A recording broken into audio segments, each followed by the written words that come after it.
Çin'in ağır insan hakları ihlallerinden sadece biri olan zorunlu işçilik uygulaması adı altında yarım milyon Uygur köle işçi olarak çalıştırılıyor.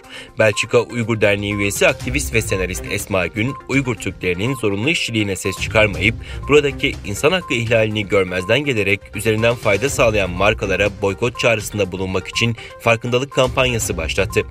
Gün, markaların dergi çekimlerini yeni bir boyuta taşıyarak çekilen fotoğraflarda toplama kampında yapıldı. %100 Uygur malıdır. Kısırlaştırılmış bir Uygur kadın tarafından üretildiği ifadeleriyle durumun ciddiyetine dikkat çekti. Gün, farkındalık kampanyasına dair fotoğraflarına 2 gün önce kişisel sosyal medya hesabından yer verdi. Gün, kampanyanın amacını "ben kendi başıma fark oluşturamam demeyin. 1000 kişi alışkanlıklarında küçük bir değişiklik yapsa ne büyük farklar oluşturabileceğimizi düşünebiliyor musunuz? Her şey küçük adımlarla başlıyor. Hep birlikte belki bu zulme son verebiliriz" ifadeleriyle özetledi.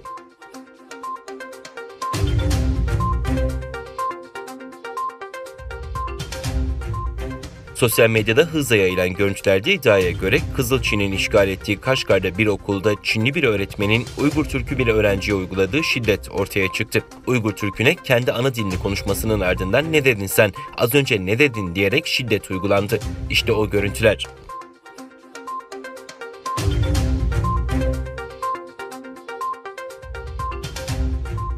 Dünya Sağlık Örgütü'nün koronavirüsün nerede ve nasıl hayvanlardan insanlara geçtiğini araştırmak üzere Çin'e heyet göndereceğini açıklamasının ardından Çin Dışişleri Bakanı virüsün dünyanın farklı ülkelerinde aynı anda ortaya çıktığını iddia etti.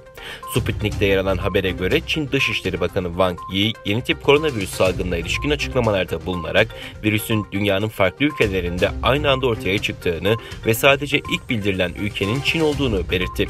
Wang, Xinhua Ajansı'nda ve Çin Merkez Televizyonu'nda yayınlanan açıklamasında "zamana karşı yarıştık ve vakaları dünyaya bildiren ilk ülke olduk. Sayıları giderek artan araştırmalar pandeminin muhtemelen dünyanın birçok yerinde ortaya çıkan ayrı ayrı salgınlardan kaynaklandığını gösteriyor" ifadelerini kullandı. Geçen hafta ABD Ulusal Güvenlik Danışmanı Pottinger, virüsün arkasında Çin hükümetinin Wuhan'daki laboratuvarlarının olduğuna dair kanıtlar giderek artıyor. Kayıtlar salgının Çin'deki hayvan pazarından çıktığına dair iddiaların da gerçek olmadığını gösteriyor açıklamasında bulunmuştu.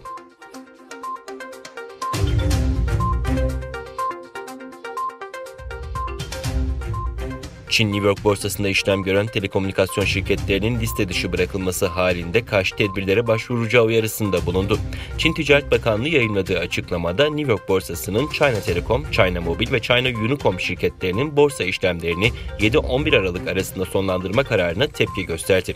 Telekomünikasyon şirketlerinin Çin ordusuyla bağlantılı oldukları ileri sürülerek borsadan çıkarılmasının haksız olduğunun vurgulandığı açıklamada ABD'nin ulusal güvenlik bahanesiyle Çinli şirketleri komünist Çin askeri şirketleri diye kategorize etmesini reddediyoruz. Çin şirketlerinin meşru haklarını ve çıkarlarını korumak için gereken karşı tedbirleri alacağız ifadeleri yer aldı.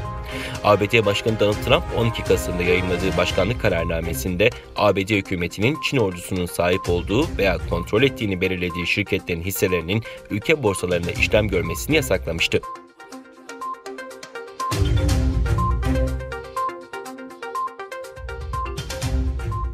ABD Savunma Bakanlığı dikkat çeken bir karar aldı. İran'ın muhtemel saldırılarından etkilenmemesi için bölgeden çekeceğini açıkladığı USS Nimitz uçak gemisinin Orta Doğu'da kalmasına karar verildi.